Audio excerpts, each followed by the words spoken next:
G'day James, nice to meet you today. Here we are having a look at your setup, the before swing on the left here.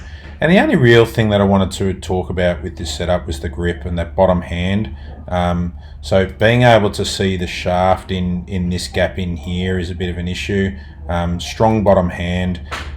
What we tend to see is everybody releases it underneath and tries to keep the face open. So then, yeah, you hit some good shots, but just that directional control that long term is a bit harder to control with that and achieve with that. So onto the swing. Actually, let me put a couple of lines in here. So I'm going to put a line here, a line on your left hip, and we'll put a circle around your head. We don't need to keep the head still, but we're going to see that reference point of what your weight shift's doing and what the center of your swing is doing. So as you take it back, you can see everything's moving across. So a big slide in the hips way over this way. And as I said during the lesson, you look like a long driver, but you've unfortunately got an 8-iron in your hands. So there's a lot of good stuff in your swing, but that big move off the golf ball, so going from sort of here all the way over to here, and you can see your hips slid all the way over as well. You see your front foot off the ground.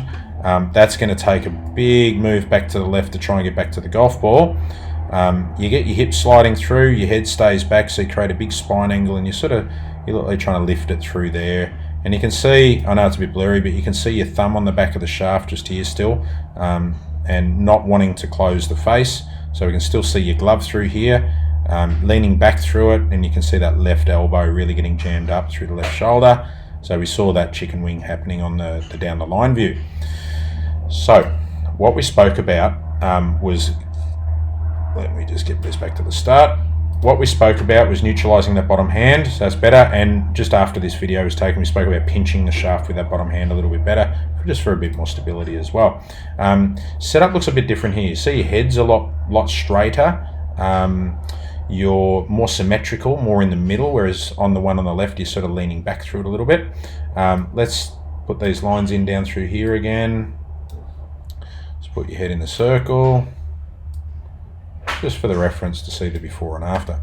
So just to revisit, we're back over this way. We spoke about getting grounded through your feet, feeling like your center of gravity is a bit lower, bending those knees, and then just trying to keep the head pretty steady and just turn and lift. So what we see now, even though the hands sort of go up here, and we did speak about after just briefly, just feeling like you're pushing back this way a little bit to get it to the top. You'll still achieve your shoulder turn. You don't need to lift your hands up above your head quite so high. Just like when we're throwing, we don't want to get all the way around behind our head. We just sort of set it behind our shoulder and then drive through. But you can see here how more planted through the pivot. Hips haven't slid over, head hasn't slid over as far, so you've stayed more central. That's going to mean that you don't have to slide and then you get caught behind a little bit. So now you're on top of the ball. You still slide your hips, head stays in the circle a lot better. So you can see here at the point of impact, if I take this one back a little bit, you can see the different shaft angles. So you're actually compressing the ball a little bit better now. Your weight is more, your head's more sort of over the golf ball and more central. Hips are driven over your left foot nicely, but you're just not leaning back on it as much.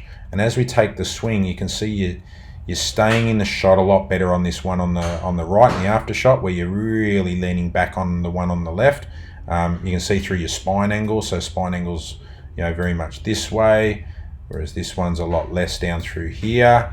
And then if we keep going through that left arm, look at that left arm in the before swing and that left elbow, whereas the one on the right, you've got a lot more width and a lot more roll through here, so you're not as jammed up. It looks a lot better.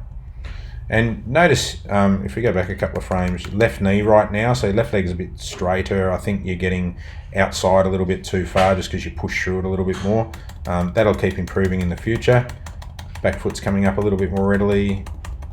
Just looks more comfortable there. Well done, mate. I think that's a good start for you. Just, nothing major other than just that grip improvement. And then just trying to center your swing a little bit more and stay planted through your feet. But there's nice, much better, big improvements already, and with a bit of practice, your consistency will start to improve. Nice to meet you, mate. Hopefully see you in a couple of weeks for a bit of a catch up and a refresher. Well done, mate. Cheers.